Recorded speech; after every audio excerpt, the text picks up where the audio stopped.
God allowed a flaw to exist in our Constitution, and that flaw was Article 1, Section 8, Clause 17. And I think I have here we are. I'll read it to you. This is the flaw. Congress shall have the power to exercise exclusive legislation in all cases whatsoever over such district not exceeding 10 miles square as may by cession of particular states and acceptance of Congress become the seat of the government of the United States, and to exercise like authority over all places purchased by the consent of the legislature of the state in which the same shall be for the erection of forts, magazines, arsenals, dockyards, and other needful buildings, and to make all laws which shall be necessary and proper for carrying into execution the foregoing powers and all other powers vested by this Constitution in the government of the United States or in any department or officer thereof. That little paragraph in our Constitution was a flaw because that created another nation within our nation. Now, let's see what constitutes a nation. If I told you that a governing body was given a prescribed territory containing a body of people, what more would you need for a definition of a nation? A governing body having a rule over a prescribed territory containing a body of people. That's a nation. Well, you see, the Constitution created a union of the 50 states, and that was a three-branch government. You had a legislative branch, an executive branch, and a judicial branch. That was a three-branch republic, and the Congress that worked for that government was limited in all the laws it could pass by the Bill of Rights. They had to honor that. No law that was passed by Congress for the Republic that couldn't pass muster of the Bill of Rights was valid law, and it was not enforceable in the Republic. But the same Congress had exclusive rule over a given territory containing a body of people. Exclusive rule means that they were a democracy. Anything that's passed by a majority vote became the supreme law, and there was no limitation of the Bill of Rights or anything on that government. Anything that Congress could pass by a majority vote became the law of the land, and then Congress had its own executive officers, they call them administrative agents, to enforce its own law, and they had their own legislative Article 1 courts to try their own law. So you had three branches of government, all in the legislative branch of the Republic. And you see what a contrast was created there. Here you had a wonderful document protecting everybody's rights as citizens, and Congress could only pass the law, the executive could enforce the law, and the judicial branch judged the law. But here you had all three branches of government all in the legislative branch of government. And this is what we have today. Well, now, the Rothschilds didn't like our new republic. When this was founded, the Rothschild bankers said, this new nation, the only thing they could borrow would be gold or silver, because Congress was given the duty to coin gold or silver as a medium of exchange for the republic. And so the Rothschild bankers who loaned credit, which they create out of thin air, didn't like a nation which could only borrow gold or silver because they didn't have any gold or silver to loan. And so they wanted to bring this nation back under the king because they had a deal where they were loaning the King of England bank credit. And that was right in their liking. But this new nation could only borrow gold or silver.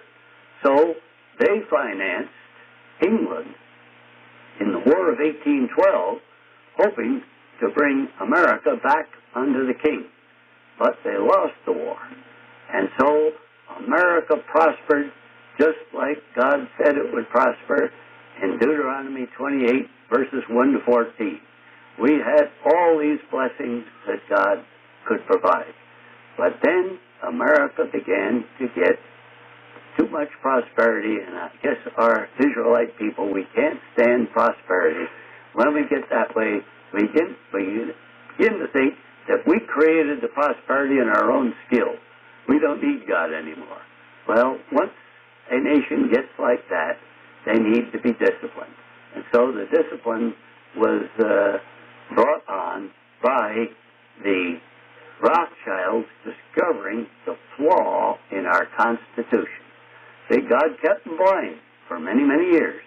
But finally, they discovered the flaw.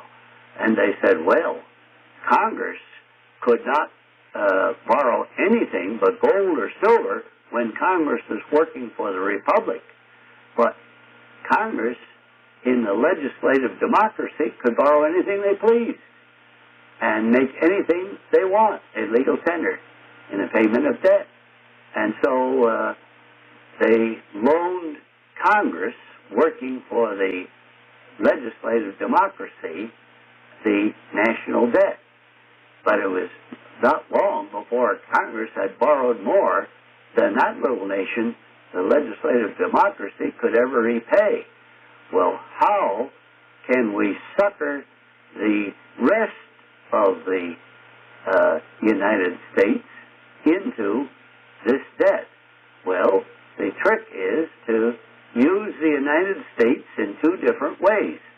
As I mentioned, there are two separate and distinctly different nations, both called the United States.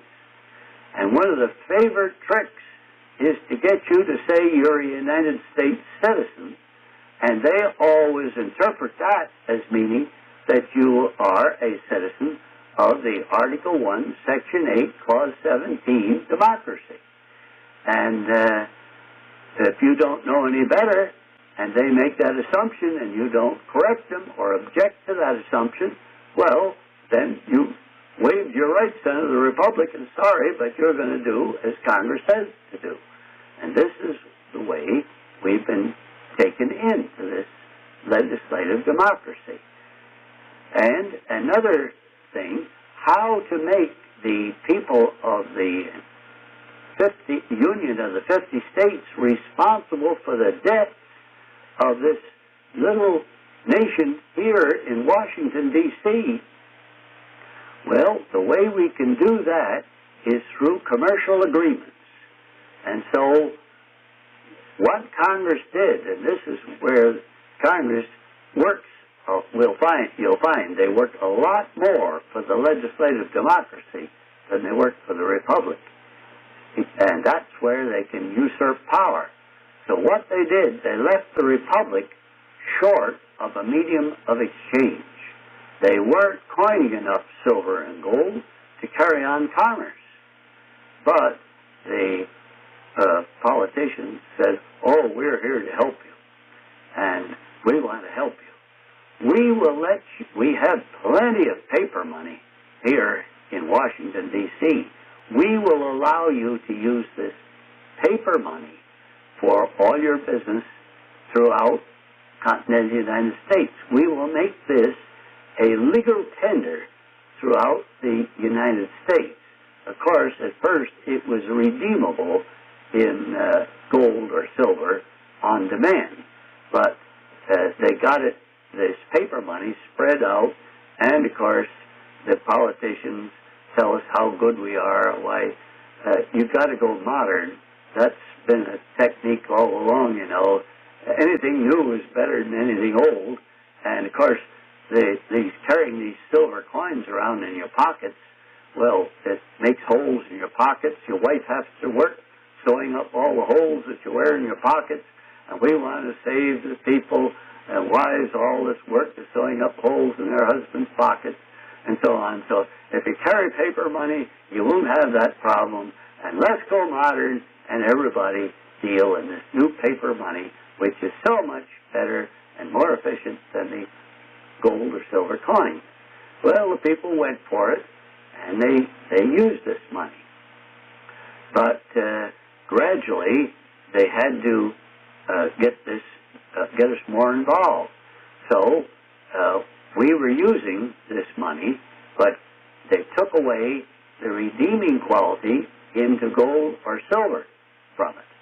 And now it was a medium of exchange, but it would not exchange for any real money. And so now Congress had to give us another little benefit. And, we'll help you out on that problem. We will give you the right, the privilege, it's not a right, it's a privilege of discharging your debt with equitable currency, paper money, and you'll need still another benefit which the government can give you, because if you walk into a grocery store and you came out with an armful of groceries, and the manager might come out and tap you on the shoulder and say, "Sir, I don't believe you paid for those groceries." Now, what he said was true. You didn't pay for the groceries. You discharged the debt. And this is another important thing for us all to know, the difference between the word pay and discharge.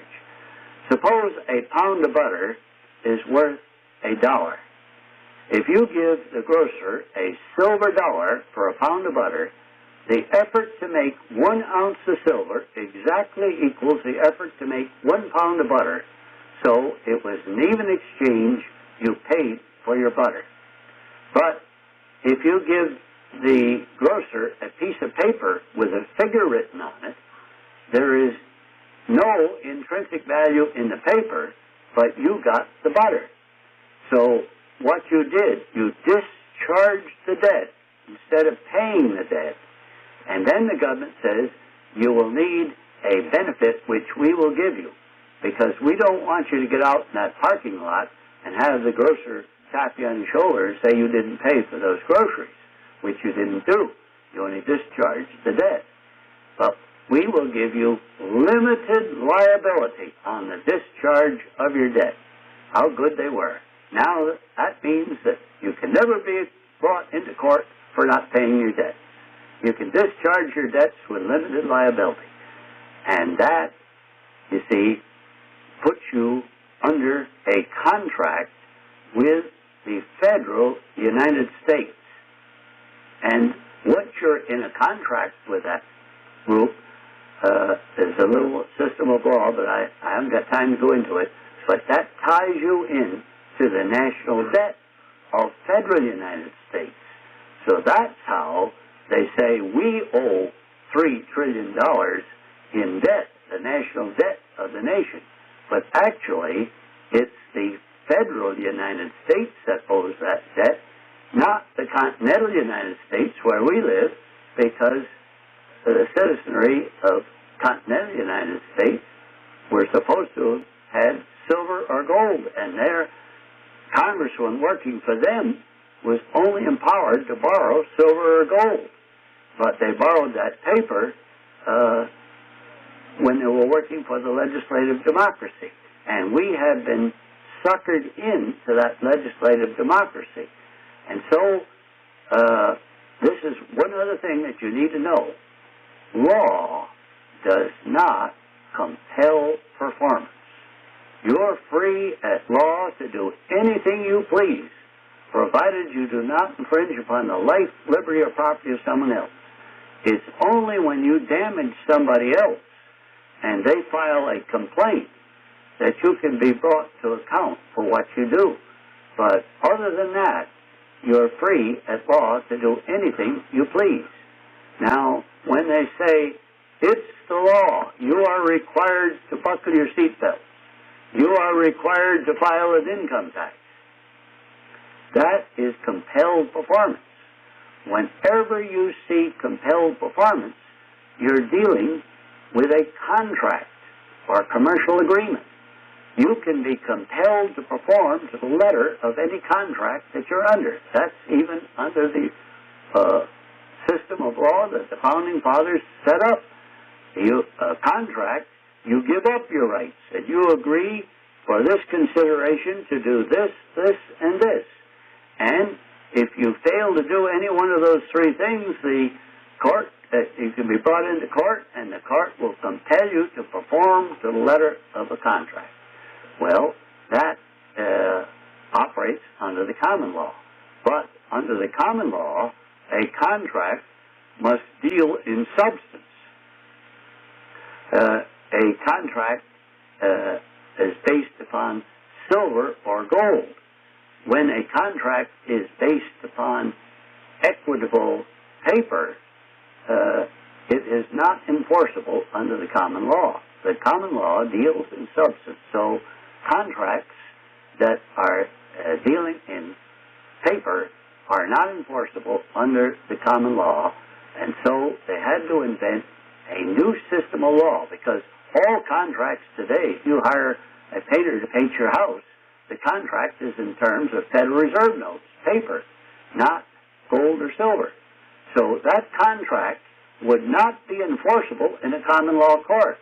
So they had to invent a new jurisdiction to enforce contracts of a colorable nature. Now, the word colorable, you want to look that up in your law dictionary. It means something that looks like the genuine thing, but it's not genuine. A silver dollar is a genuine dollar. A Federal Reserve note, which says $1 on it, is not a genuine dollar. And yet they will both spend the same in the grocery store. But one is genuine and the other is not.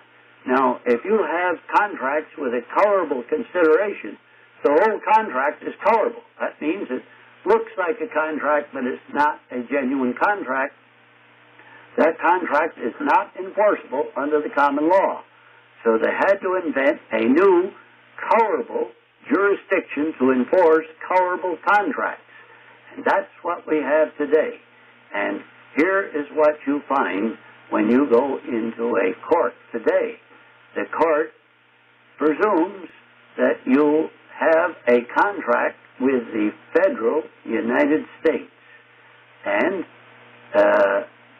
what they do, the judge looks down at this gentleman here and he says, he looks like he's been eating. I'm quite sure that when he got his groceries in the grocery store, he didn't pay for them with gold or silver coin. He discharged the debt with equitable paper. And he enjoyed limited liability on the discharge of his debts. That is a consideration of a commercial agreement. Now he has an obligation on that same commercial agreement. The obligation is to obey every statute of government on the letter of the statute as a commercial obligation. So now, if it says you are required to file a tax return, you are required to buckle your seatbelt, you see, that is enforceable on the letter of the obligation without any rights whatever. Because even under the common law, once you're under a contract, the contract is enforceable on the letter of the contract. But within this system of law, they had to provide a remedy. And it was a long time before we discovered where the remedy was. But we have discovered where the remedy is. And let me read the remedy to you. And you will see how, even in this system of law, we still have a way out. And it says, the making of a valid, the word valid is very important there, reservation of rights preserves whatever rights the person then possesses and prevents the loss of such right by application of concepts of waiver or estoppel. Now let's read in the same law. When a waivable right or claim is involved, the failure to make a reservation thereof causes a loss of the right and bars its assertion at a later date. Now, if we apply the remedy in their system of law, when we go into a court, if we use their own law that they're operating, he looks at you, this man's well fed. He's undoubtedly been buying groceries, and he has used a government privilege of discharging debt with limited liability. But if you have validly show that court that you have reserved your exercise the remedy which their own law provides, now that judge must bring you right back under the common law, and the statute that compels performance would be void under the common law, and the case must be dismissed. This, you see, is what we, as God's remnant, God has provided, even with all the corruption that goes on in the government, he has provided a way out for us. And he says, you shall know the truth, and the truth will set you free. But the important thing that I want to get over to you today is that there are two entities, both called the United States, and both have their origin right in the Constitution of the United States, which we consider a most sacred document. But it's that flaw area of the Constitution that has been exploited by evil men with God's permission to teach people to straighten up. And it's just like the punishment that God dealt to Esau. When Esau was disobedient to God, Jacob was disobedient to God, Esau was always there to harass him. Well, when we, as a people, if we don't observe God's laws, we are under the Esau of our present time is that Article 1, Section 8, Clause 17 of the Constitution, which created a nation within a nation. And we come under the laws of that nation unless we know how to preserve our rights under the republic which we were born under, and where we have a right to do it. But the point is, you see, God has a way of punishing those who ignorantly ignore him. And we're in that state. We're in the second half of Deuteronomy 28. And our nation is being brought low through the fact of this. The average person thinks, well, I am a citizen of the United States. Yeah. The wiser expression would be, I am among the citizenry of continental United States, but I am a citizen of the sovereign state of Arizona. And you see, Congress, under the Republic, is given no authority to legislate directly upon the citizens of the 50 states. They can only legislate upon a given territory that they have in Article 1, Section 8. But they sucker us into that jurisdiction through our money system, but within their own law, we have a remedy to get back to our Constitution and our Republic. And that is the thing that when God says the remnant will know the truth, and the truth will set them free. Once you know that truth will set you free. But you will only know it if you're in God's remnant. God will make your mind blind. And I found that some people, you can explain it, and they still don't understand it. And that is, when you're right with God, this information will reach you, and you'll be set free by it. And I thank you very much. I think my time is up.